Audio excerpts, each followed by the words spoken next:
ဒီရဲ့တက်တလုံး famous ဝယ်ပြီးတော့မှဘယ်လိုသုံးရမှာလဲမသုံးတတ်ဘူးဆိုလို့ရှိရင်သူကရေနဲ့လည်းသုံးလို့ရတယ်ဒါမှမဟုတ်ဆိုလို့ရှိရင်ကြက်ဥနဲ့သုံးတာပေါ့နော်ကြက်ဥရဲ့အနှစ်နဲ့ကြက်ဥရဲ့အနှစ်ကဝိုင်းအောင်ဖြစ်တဲ့အတွက်အရောင်လေးကတော့နည်းနည်းလေးပြောင်းသွားတယ်ပေါ့နော်ဒါပေမဲ့စိုးရိမ်စရာမရှိဘူးဘာဆိုးကျိုးမှလည်းမရှိဘူးသုံးလို့ရတယ်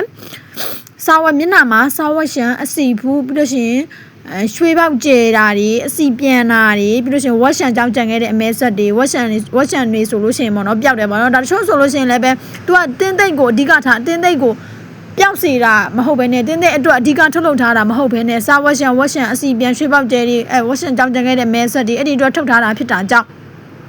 တိတ်အတွက်တော့အာမမခံဘူးဒါပေမဲ့အာမမခံမိမဲ့လဲလူတယောက်နဲ့တယောက်ရဲ့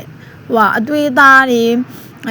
skin type တွေကကြတော့မတူတဲ့အတွက်တချို့ဆိုလို့ရှိရင်လည်းဒါတင်းတိတ်ပျောက်ကြတဲ့လူကြီးရှိရနော်မစင်တော့ skin care တစ်ခုကိုသုံးမယ်ဆိုလို့ရှိရင်ကိုနဲ့မသုံးရသေးတဲ့ပစ္စည်းဖြစ်တဲ့အတွက်သုံးကြည့်လိုက်မယ်အဲ့ဒီ skin care အကြောင်းကိုအရင်ဆုံးလေ့လာမယ်လေ့လာပြီးလို့ရှိရင်ကိုနဲ့တဲ့လောက်လားဆိုတာကိုကိုယ့်ဘာကိုရှင်းပြီးတော့သုံးကြည့်ဖို့တော့လိုအပ်တယ်ပေါ့နော်ဒါမစင်ကတော့အရန်ကြိုက်တယ်အရန်လည်းကောင်းပါတယ်